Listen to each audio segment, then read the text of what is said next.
In this tutorial, I'm going to show you how to use sidechaining to clean up your mix. Now, I'll play it before you so you guys can hear it.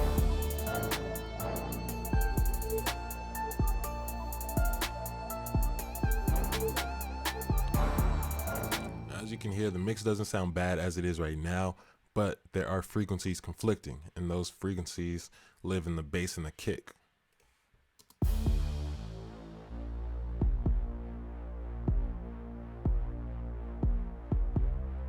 The kick almost has like a sub in it, and you can kind of hear it conflicting with this bass. So what we want to do is make this bass duck every time this kick hits.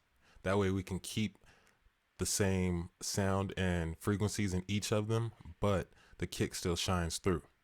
So how we will do that is by selecting the kick, we will go down to the bass track, right click, go to sidechain to this track.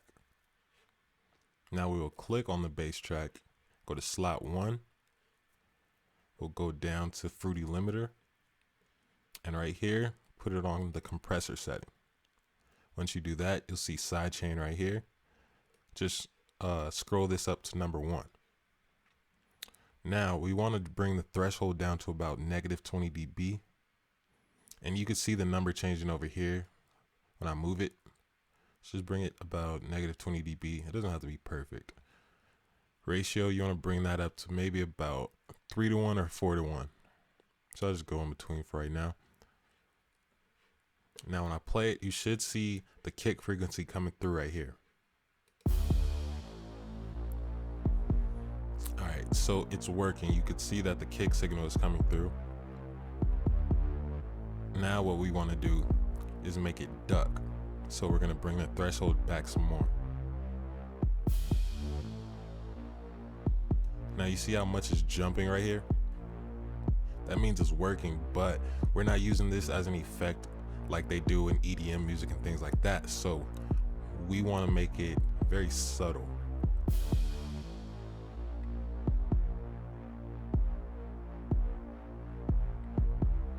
So I like how it sounds right about there. It's not too much, but it's not too little. Now I'll play it in the track as a whole.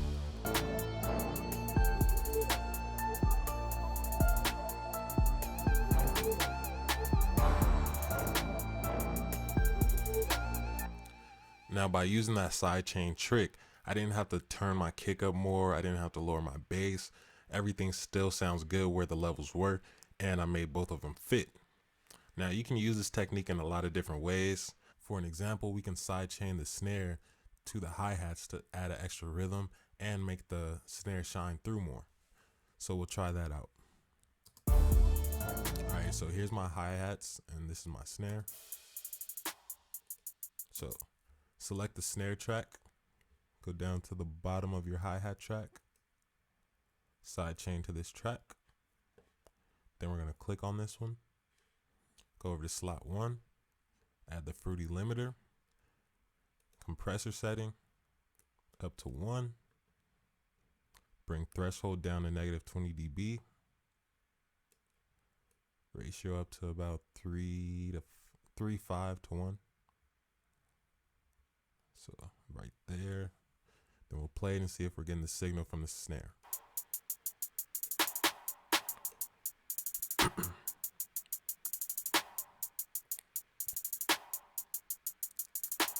So as you can see, we are getting level. I had to bring this down some more just because the snare isn't very loud, and for it to show signal, you just have to bring the threshold down.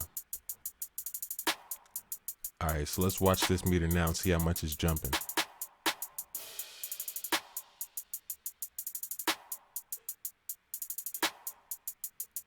So I might bring it down a little bit more. You can see every time this snare hits, this one's jumping down about a couple dB. So let's play it with the full mix.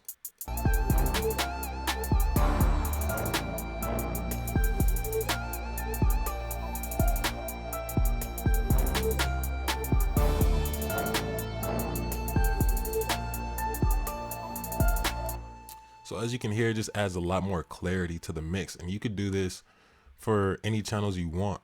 just don't overdo it, because if you over compress your sounds, then they'll sound more lifeless. And um, for an example, your synths and things like that, they still need to breathe. They still need to be natural sounding. So don't over compress. I would say just use this for maybe kicks and 808s or snares and hi-hats, things like that. And make sure you don't overdo it.